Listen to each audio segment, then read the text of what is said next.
Bonjour et bienvenue dans votre émission de prière inspirée. Nous sommes en train de parler du retour de Jésus, quelque chose qui est sur le point d'arriver. Jésus est à la porte et il revient chercher son épouse. Une église, mais pas n'importe quelle église, une église et une épouse qui s'est préparée. Il est tellement important que nous puissions nous préparer et hier j'ai partagé avec vous ce qui va se dérouler dans les 60 prochaines minutes qui vont suivre l'enlèvement. Au moment de l'enlèvement, en un instant, tous ceux qui ont cru au Seigneur Jésus-Christ, non seulement qui ont cru, mais qui ont fait une expérience profonde et sincère de repentance, qui ont donc renoncé à leur vie et qui, à partir de là, sont nés de nouveau, donc ont fait l'expérience d'une nouvelle naissance, ils sont complètement nouveaux et ils ont ensuite marché avec le Seigneur Jésus-Christ dans une communion personnelle avec lui et en obéissant à sa volonté. Donc ils se sont préparés. Ces centaines de millions de personnes vont être enlevées tout à coup. Certainement, cela aura été précédé d'un réveil mondial qui peut se passer en quelques jours. En une semaine, Dieu peut sauver des millions et des centaines de millions de personnes par le vent de son esprit. De la même façon qu'en une nuit, qu'en un jour, une nation peut être enfantée et qu'en un instant, des centaines de millions de personnes peuvent être enlevées à la rencontre du Seigneur dans les airs. Et donc, au moment où ces centaines de millions d'adultes et d'enfants vont être enlevés, les familles qui connaissent le Seigneur, il va y avoir une activité satanique qui va être déployée sur toute la terre. Les démons qui étaient on leur résistait à cause des prières des chrétiens, etc. Il va y avoir un relâchement total, un déploiement total de l'armée satanique qui va envahir la terre, les hommes, etc. Mais en tout cas, dans les prochaines secondes qui vont suivre l'enlèvement, il va y avoir un choc traumatique, un traumatisme terrible de toutes les personnes qui ont vu cette chose arriver, mais également toutes celles qui n'ont pas forcément vu quelqu'un sous leurs yeux disparaître, mais de tous ceux qui vont l'entendre. Et de la même façon qu'il y a eu une angoisse terrible qui a touché les États-Unis, mais aussi d'autres nations, lors d'attentats, mais également lors de ce qui s'est passé, des événements qui entouraient la destruction des tours du World Trade Center, on sait qu'à ce moment-là, il y a eu 2800 morts. C'était une tragédie qui a fait qu'on a montré ça partout aux infos. Vous vous souvenez certainement, si vous étiez né, à l'endroit même où vous avez regardé ces nouvelles en direct. Eh bien, de la même façon, mais de façon multipliée, il va y avoir une confusion, une angoisse chez tous les peuples de la terre. Et au même moment, tous sauront ce qui vient de se passer. Et donc certains vont voir sous leurs yeux des personnes disparaître et ça va être un traumatisme terrible. Dans ces centaines de millions de personnes, beaucoup seront certainement sur la route, en train de conduire leur voiture. Il va y avoir des dizaines et des dizaines de millions d'accidents de la route, mais d'autres types d'accidents, de motos, de bus, etc., de camions, qui vont engendrer des carambolages, qui vont engendrer des morts, des centaines de millions de morts certainement dans ces accidents et dans d'autres types d'accidents qui ne sont pas forcément des accidents de la route.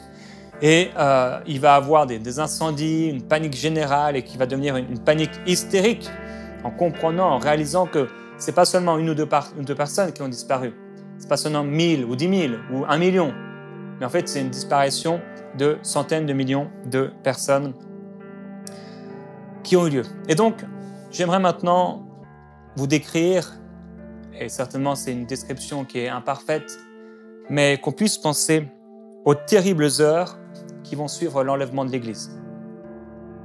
Donc, il y a eu l'enlèvement de l'Église, confusion, il y a en live maintenant des centaines de millions de personnes qui suivent en direct les informations, qui commencent à voir les images, les catastrophes, les accidents, les carambolages, les disparitions, les premiers politiciens et personnes influentes qui commencent à décrire, et certaines d'entre elles qui avaient déjà été préparées, qui savaient ce qui allait se passer et qui vont commencer à émettre toutes sortes d'hypothèses, à dire toutes sortes de choses. Et donc, les personnes qui ont été averties, on sait que certaines d'entre ceux qui vont rester ont été avertis, elles ont connu, elles ont entendu, comme les contemporains de Noé avaient entendu. On appelle Noé le prédicateur de la justice. Il a prêché ce qui allait se passer. Il leur a dit de se préparer. Il leur a dit que le déluge arrivait, mais eux, ils se sont moqués. Ils ont continué de se marier, ils ont continué de manger, de boire et de faire la fête et de profiter de la vie. Pendant que Noé, lui, préparait son arche pour sauver lui et sa famille. Il faisait quelque chose de façon active, c'est pourquoi il a été sauvé. Et les personnes qui ont été averties, on sait qu'il va y avoir des milliers de suicides qui vont donc venir dans les minutes qui vont suivre l'enlèvement de l'Église, de ces personnes qui vont être dans l'angoisse et qui vont se dire « mais je suis passé à côté, mes parents m'avaient dit, ils m'avaient dit, mon fils m'avait dit qu'il avait été sauvé, il m'avait dit ce qui allait se passer. Et ça s'est passé. » Et l'Église, la grâce aura été enlevée. La lumière du monde, le sel de la terre ne sera plus sur la terre. Il n'y aura plus de lumière. Bien sûr, il y aura toujours la lumière du soleil pendant un temps en tout cas. Mais il n'y aura plus de la lumière de l'Église, la lumière de la grâce de Dieu, la lumière de l'Évangile. Elle ne sera plus là. Confusion, panique, démons, hordes de démons qui sont relâchés partout sur toute la terre sans trouver plus aucune résistance de la prière des chrétiens. Terrible condition de l'humanité et qui vont engendrer tous ces suicides et toutes sortes de calamités. Et donc les gens vont commencer à se ruer, comme à l'époque justement de ce qui se passait aux États-Unis. On sait que dans les jours qui ont suivi l'effondrement des tours, les gens se sont rués dans les églises. Et parce qu'on sait qu'à chaque catastrophe, les gens sont à la recherche de solutions. Et malheureusement, ils vont se ruer vers les églises, et les églises auront été, pour beaucoup en tout cas, certainement en partie vidées. Mais en tout cas, une chose est sûre, c'est que tous ceux qui vont rester sont des faux prophètes. Tous ceux qui vont rester, ou alors sont des personnes qui ne marchaient pas avec Dieu. Il va y avoir des pasteurs qui vont rester certainement. Des gens qui étaient responsables spirituels, mais qui n'étaient pas prêts. Eux sauront ce qui vient de se passer, et les gens vont aller donc, suite à cette terrible tragédie, se ruer dans les églises et dans les endroits religieux. Dans une retranscription d'appel juste après l'effondrement des tours, il y a un policier qui explique à l'un de ses collègues qu'il n'arrive plus à voir la tour du World Trade Center. Il dit « Je ne la vois plus, je vois juste un amas de poussière. » Et on a donc le téléphone qui avait été enregistré et on entend son collègue lui dire « Mais tu ne comprends pas, la tour n'est plus là, elle n'est plus là du tout. » Et c'est ce qui va se passer. On va dire « Mais ils ne sont plus là. Ces personnes ont été enlevées, elles ne sont plus là, tu ne comprends pas. » Et les gens vont dire « Mais c'est impossible !» Quoiqu'ils aient été préparés depuis longtemps par le cinéma, etc. On peut maintenant voir, suite à l'enlèvement, de nombreux pillages de magasins. Il y a également un peu partout des maisons individuelles, familiales qui sont restées vides. Certains païens même ont commencé à réaliser, on est maintenant dans les 24, 48, 72 heures suite à l'enlèvement, et certains ont commencé à réaliser que leurs voisins ne sont pas rentrés, ils ont aussi été enlevés, il y a des pillages de maisons. Certains même se disent, bon bah, la maison est plus belle que chez moi, et je commence à y aller. J'espère que dans ces maisons, ils n'ont rien trouvé qui fait honte à l'Évangile. Les politiciens du monde entier sont bien plus surpris qu'ils n'ont été lors de la crise du Covid, même si ça a engendré une panique et une gestion de la crise qui a été parfois catastrophique et n'ont pas su quoi faire. Mais ça va être bien 1000 fois supérieur à cette crise. Et encore 1000 est un petit chiffre par rapport à ce qui a été vécu. Certains maintenant se réveillent. Donc là, on est quelques heures après. Ils se réveillent de leur nuit parce qu'ils étaient en train de dormir. Ils se réveillent, ils se font leur café comme tous les matins. Ils voient sur leur téléphone des dizaines de messages. Ils lisent, ils ne comprennent pas, ils disent est-ce que c'est une blague? Ils cliquent sur les liens, ils se retrouvent devant les lives, et ils réalisent, ils apprennent la nouvelle, qu'est-ce qui s'est passé. Ils vivent à retardement les réactions et la panique que des milliards ont déjà vécu de l'autre côté de la planète. Partout, on ne parle que de ça. Tous les gens qui travaillent et dont les conjoints étaient chrétiens se précipitent donc le jour même au travail de leur conjoint ou à la maison. Il y a en plus des accidents, des bouchons partout sur les routes. Et maintenant, qu'est-ce qui va se passer? Suite à l'enlèvement, dans les jours, les heures qui vont suivre, péché, folie et séduction. Il va y avoir une folie et une prise en charge politique. Maintenant, les gouvernements du monde doivent apporter une réponse et prendre en charge les populations choquées. Un certain nombre d'entre eux savent exactement ce qui s'est passé puisqu'ils étaient eux-mêmes serviteurs de Satan. Les politiciens se connectent ensemble pour discuter ce que doit être leur réaction, donc à travers Internet, etc. Ils réalisent que les défis sont terribles, mais qu'en même temps, le désir qu'avaient beaucoup de réduire la population a été assouvi. Parce que c'est le cas. Il y aura certainement, après la gestion de la crise, des temps meilleurs, une meilleure répartition des richesses. Comme après une guerre, les politiciens se disent il faut un état des lieux doit être fait, un recensement de toute la terre. Alors ils vont mettre en place un procédé.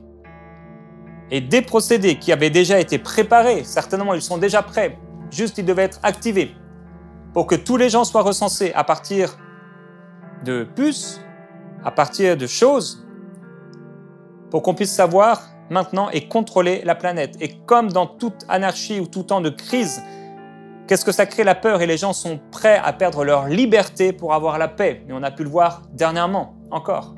Et c'est ce qui va se passer. Les gens vont être prêts à perdre leur liberté pour avoir la paix, parce qu'on leur promet la paix. Les directeurs de millions d'entreprises chrétiennes maintenant doivent être remplacés. Certaines vont être tout simplement fermées, certaines vont être prises au contrôle par le gouvernement, où on va placer des personnes dans ces entreprises. Ça va prendre du temps. Des aides doivent être apportées pour éviter une crise économique, mais c'est déjà trop tard. Wall Street est en enfer. L'économie mondiale s'est déjà effondrée. Il y a des lois dans les prochaines heures, les prochains jours, des lois qui ne pouvaient pas passer à cause des chrétiens. Beaucoup sont déjà passées, mais des lois qui vont passer comme ça, tout de suite, parce qu'elles avaient été préparées depuis longtemps. Il y a également une prise en charge totale des médias par le prince de ce monde et une folie religieuse qui s'installe partout. Quand on enlève le bien et la justice de la terre, qu'est-ce qui reste? Tous ceux qui ont permis à la justice de se manifester, de résister encore au mal, ont été enlevés. Les gens se tournent alors vers les religieux, les imams, les prêtres, les pasteurs, etc., qui sont restés et qui tentent de les rassurer. Si vous tapez à l'heure où je vous parle sur Google, qui est le meilleur homme sur Terre? Vous allez voir que Google vous propose directement Mahomet comme étant l'homme le meilleur sur Terre, que la Terre ait jamais connu. Faites la recherche, vous verrez. Des personnes religieuses commencent donc à défiler dans les rues, et annoncent l'Apocalypse. Certains se rendent dans leur église et ils s'attendent à voir leur pasteur arriver, le pasteur n'arrive jamais. Ou certains pasteurs voient leur brebis arriver, mais leur brebis n'arrive jamais. C'est vraiment l'enlèvement qui a eu lieu. Ils ne sont pas là. En même temps, il y a toutes sortes de déclarations, de croyances qui s'installent partout. Le cinéma a depuis longtemps créé un monde virtuel et il a préparé ça. Les films sur l'Apocalypse, ça a déjà commencé au cinéma. Et donc, il est bien possible que ce soit des extraterrestres, peut-être, qui aient enlevé ces millions de personnes. Il va y avoir une manipulation psychologique de masse. Qu'on dise ou pas que c'est des extraterrestres ou autre chose, en tout cas, il y aura une manipulation, c'est sûr, psychologique des masses. Ça va augmenter la confusion. Il est impossible de croire que seuls les chrétiens ont été enlevés. Donc les médias vont gérer plus que jamais, inspirés par le prince de ce monde, et vont mettre en avant des célébrités connues ou qui avaient été connues, qui ont fait une rencontre avec le Seigneur et qui étaient donc un mauvais témoignage pour la société. Et ils vont montrer, et quand un média choisit de le faire, de montrer ce qu'ils veulent, ils vont montrer que regardez, ces gens qui étaient en prison, ces gens qui étaient connus, ils péchaient, ils commettaient l'adultère, etc. Mais ce qu'ils ne vous diront pas, c'est que ces personnes ont depuis été sauvées, que dans leur prison, ils ont fait la rencontre avec le Seigneur. On dira comment cette personne qui a tué quelqu'un était un chrétien. Et alors, les médias montreront que ce n'est pas les chrétiens qui ont été enlevés. Mais tous les témoignages que les médias apporteront, bien sûr, c'est pour cacher la vérité. Ils diront non, ce n'est pas du tout l'Église qui a été enlevée parce que regardez ceci, et on va vous montrer tel article, tel article et tel article. Et ils vous montreront que ce ne sont pas les chrétiens qui ont été enlevés. Ce sont des criminels, ce sont des voleurs. En fait, c'est un tri aléatoire. Pour le monde, c'est clair. Un prélèvement aléatoire a été fait sur la terre. Et puisqu'on voit encore des églises pleines, parce que les gens vont aller dans les églises, puisqu'on voit encore des églises qui sont pleines, des responsables religieux toujours actifs, on se dit, ce n'est pas l'église qui a été enlevée. La Bible dit, c'est pourquoi Dieu leur envoie, et leur enverra encore, une puissance d'égarement pour qu'ils croient au mensonge. Et si des millions de personnes qui étaient cultivées ont pu être séduits par Hitler à son époque, des milliards de personnes vont être séduits par l'Antichrist, par les médias et par tout ce qui va se passer après l'enlèvement. Ils prendront en charge et créeront une religion unique. Il va également avoir une suppression du message biblique sur Internet, entre autres. Si les médias ont réussi à empêcher l'un des hommes les plus influents de la Terre à communiquer avec les gens qui étaient abonnés à ses réseaux sociaux et même à fermer ses comptes, un simple clic fermera le compte de millions de chaînes YouTube, si ça existe encore, ou d'autres réseaux sociaux, et de comptes qui dérangent, tels que des comptes religieux. C'est facile. En un clic, on peut supprimer tous les comptes religieux. Catégorie religion, ploup, disparaît. tous ceux qui prêchaient l'Évangile, qui d'ailleurs ne posteront plus rien et pourront être supprimés. Comme on peut le voir, Twitter a suspendu indéfiniment le compte officiel de Donald Trump, le privant de communiquer avec 89 millions de personnes qui étaient abonnées à son compte. Comme les médias ont enlevé beaucoup de choses qui les dérangeaient concernant les convictions que les gens avaient sur des choses qui entouraient le Covid, on supprimera en un clic ceux qui prétendent à l'enlèvement de l'Église. Et qui plus est, qui prêchent la repentance des péchés, qui sont vus par le gouvernement comme des droits fondamentaux. Des péchés qui sont, pour le gouvernement, normaux. Vous trouverez sur ces compte suspendu. Ce compte a été suspendu car il enfreignait nos règles. Les gens ne sauront pas où trouver la vérité. Il y aura aussi des péchés et des folies diverses. Après les attentats du 11 septembre, il y a des Américains par milliers qui se sont précipités à la mairie pour faire quoi? Pour se marier. Encore un an après, la secrétaire d'une mairie aux États-Unis proche des tours qui se sont effondrées disait qu'il y avait encore, elle n'avait jamais vu de sa vie, des queues aussi longues pour se marier. Comme pendant la dernière crise où les gens se sont achetés des maisons, etc., se sont achetés des meubles, les gens se sont achetés des piscines plus que jamais auparavant. De la même façon, il va y avoir une folie qui va toucher le monde. De la même façon que pendant la crise, les gens se sont rués vers les magasins et certains se sont battus pour acheter du papier toilette. De la même façon, il va y avoir une folie. Quand les gens vont réaliser la brièveté de la vie, les gens vont vouloir profiter de la vie plus que jamais auparavant. Et comme le sel de la terre, la lumière du monde aura été enlevée, toutes les passions qui étaient retenues vont se déverser. Les esprits sataniques relâchés partout pour souiller, pour dévorer, pour tuer. Tout comme les esprits impurs ont amené les porcs à se précipiter de la falaise et à les tuer, ces esprits impurs amèneront la destruction, l'immoralité, la débauche, le crime dans le monde entier comme jamais auparavant. Sodome et Gomorrhe passera pour peu de choses. Le monde sera plongé dans la mort, dans la séduction, les guerres et les tribulations, et le pire reste à venir. J'aimerais rappeler que lorsque la porte de l'arche a été fermée par Dieu pour sauver Noé et sa famille, ils ont pu crier, ils ont pu pleurer, ils ont pu gratter contre le bois de l'arche pour essayer d'entrer. Ils ont pu essayer de l'escalader. C'était impossible. C'est aujourd'hui le jour du salut. Il va avoir, pendant 7 ans, des calamités. D'abord, par la séduction, on va imaginer et croire pour la paix, pour une meilleure répartition des richesses. Ce que le monde désirait depuis longtemps.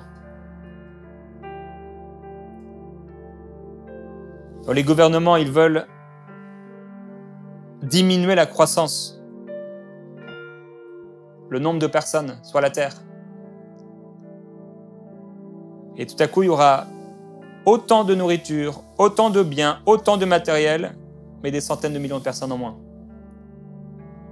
L'Église n'est plus là. La bonne nouvelle de l'Évangile n'est plus prêchée. Les médias qui sont tenus par Satan à ce moment-là, 100%, qui enlèvent le message de l'Évangile autant qu'ils le peuvent. Ce qui va amener à créer une religion unique et fausse, bien sûr. La séduction, la puissance d'égarement qui va leur être envoyée parce qu'ils n'ont pas eu l'amour de la vérité pour être sauvés. Les catastrophes, les disparitions, les gens perdus, le monde plongé dans la mort. C'est la destruction partout sur la terre.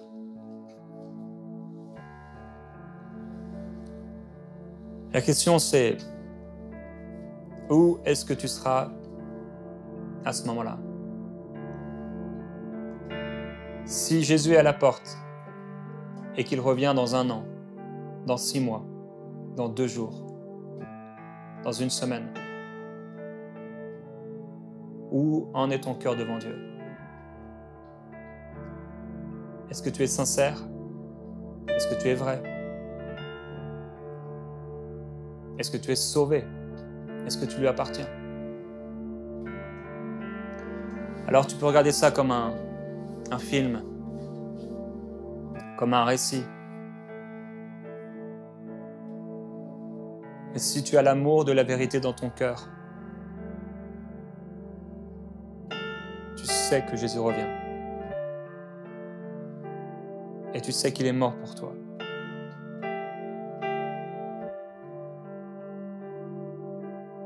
Et si tu te trouves aujourd'hui dehors, en dehors de l'arche du salut, cette arche qui était faite de bois comme le bois de la croix, cette croix sur laquelle Jésus est mort et son sang a coulé pour le pardon de tes péchés. Il a vu la misère de ta vie, le péché qui était en toi, les choses que tu fais que tu ne voudrais pas faire, les choses que tu aimerais faire que tu n'arrives pas à faire.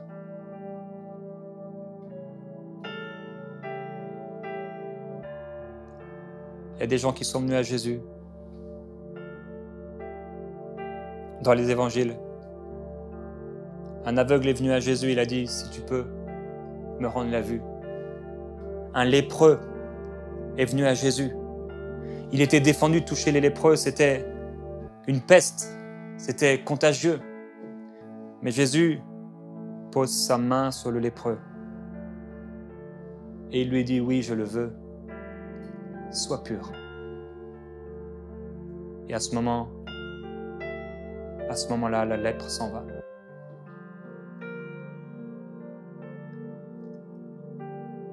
La lèpre est un symbole du péché.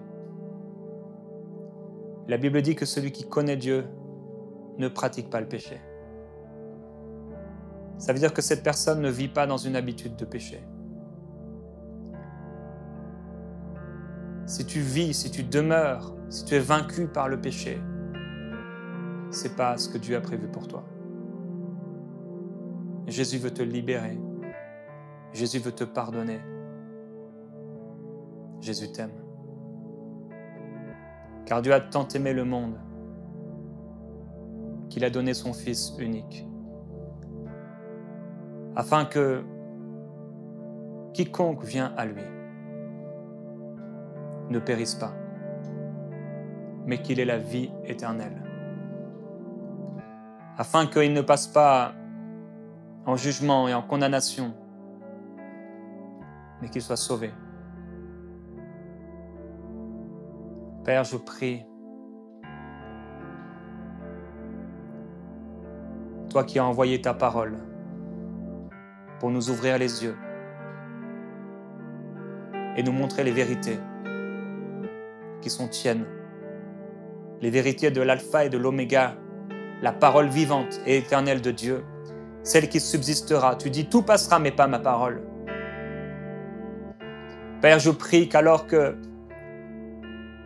la vie est tellement brève, tu dis qu'on est comme une plante, comme une herbe qui passe et qui disparaît le lendemain.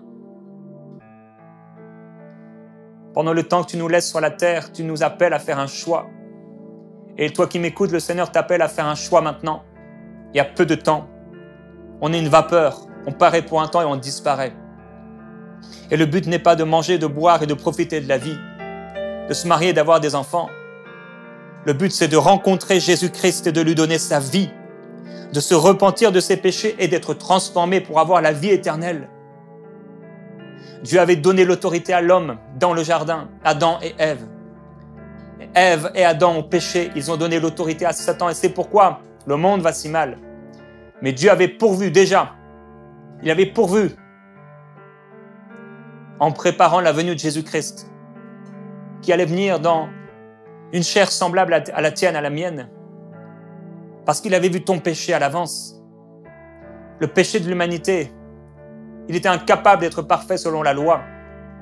Tous son péché sont privés de la gloire de Dieu, mais ils sont gratuitement justifiés par le sacrifice de Christ et le sang de Jésus. Alors il est venu avec son sang, avec sa vie. Il a montré l'amour du Père. Il a démontré, il a enlevé tout ce qui était religieux pour montrer qui était vraiment Dieu. Et il est venu sur la croix Et il a donné sa vie complètement. Il a dit, on ne prend pas ma vie, je la donne. Et il l'a donnée pour toi. Et son sang a coulé pour toi, pour te pardonner entièrement et complètement, pour que tu sois libéré du péché. Oh, je veux t'encourager. Si tu n'as jamais fait cette expérience, là où tu es, à te mettre à genoux maintenant, c'est une histoire de vie ou de mort. Dieu dit, je mets devant toi la vie et la mort. Choisis la vie afin que tu vives. Je te demande de choisir la vie afin de vivre. Je t'encourage à choisir la vie. Et la vie, c'est Jésus-Christ. Il dit, je suis le chemin, la vérité et la vie. Nul ne passe au Père que par moi. Je ne sais pas en quel prophète tu as cru jusqu'à aujourd'hui. Je ne sais pas si tu te dis athée ou je ne sais quoi, agnostique ou je ne sais quoi, religieux, catholique, évangélique, je ne sais quoi, musulman, juif ou bouddhiste. Quel que soit ce en quoi tu as cru, Jésus-Christ est le chemin, le seul chemin, il est la seule vérité, il est la vie, et il est le seul Seigneur, le seul médiateur qui a été donné aux hommes pour être sauvés. Et aujourd'hui, tu peux le recevoir dans ta vie, dans ton cœur, en lui venant à lui, en lui demandant sincèrement pardon pour tous tes péchés. Et le plus grand des péchés, vous savez, le péché pour lequel les gens iront en enfer, c'est pas parce qu'ils ont volé, c'est pas parce qu'ils ont menti, c'est pas parce qu'ils ont triché, c'est parce qu'ils ont refusé de croire en Jésus-Christ. Ils ont refusé de se soumettre à sa seigneurie. Et alors que Satan a récupéré l'autorité qui était sur la terre, le Seigneur Jésus-Christ maintenant l'a redonnée à l'Église. Et il faut que cette Église marche dans son autorité et que cette Église annonce l'Évangile. Et cet Évangile t'est prononcé, t'est proclamé aujourd'hui. À toi qui m'entends, c'est aujourd'hui le jour du salut. Et Dieu peut te sauver en un seul instant. C'est une expérience extraordinaire. Ce n'est pas le fait de rejoindre une église, un groupement religieux ou un homme. C'est le fait de rejoindre Jésus-Christ dans son cœur et d'être sauvé à l'intérieur, être complètement transformé, pardonné de tous ses péchés et de devenir une nouvelle créature. Dieu veut te sauver entièrement, complètement. Un miracle à l'intérieur de ton cœur. Et aujourd'hui, viens à lui. Fais cette prière de tout ton cœur. Dieu, je te demande pardon parce que j'ai vécu ma vie pour moi-même, pour mes plans, mes désirs, mes projets. Et je t'ai délaissé, je t'ai méprisé. Je n'ai pas reconnu mon péché jusqu'ici, même si je pouvais le confesser parfois. Mais aujourd'hui, je viens à toi et je te demande pardon pour toute ma vie. Je suis un échec. Ma vie, Seigneur, est remplie de péchés. Je te demande pardon. Prends ma vie. Prends-moi. Lave-moi. Efface mes péchés. Purifie-moi. Sauve-moi de l'enfer. Sauve-moi entièrement. Je renonce à ma vie. Je veux vivre pour toi. Et je te choisis comme seul Seigneur alors que tu m'appelles à toi. Je crois que tu es mort à la croix à ma place, que ton sang a coulé pour le pardon de mes péchés. Pardonne-moi. Sauve-moi. Lave-moi. Fais cette prière de tout ton cœur et continue à prier maintenant. Deviens ami de Dieu. Chéris sa parole. Obéis à ses instructions et marche avec lui. Parle-lui chaque jour, à chaque moment, comme à un ami. Et demande-lui, que veux-tu que je fasse aujourd'hui? Ouvre la Bible qui est la parole de Dieu et demande au Saint-Esprit de t'éclairer. Que son amour te couvre maintenant et que sa gloire te bouleverse. Au nom de Jésus-Christ.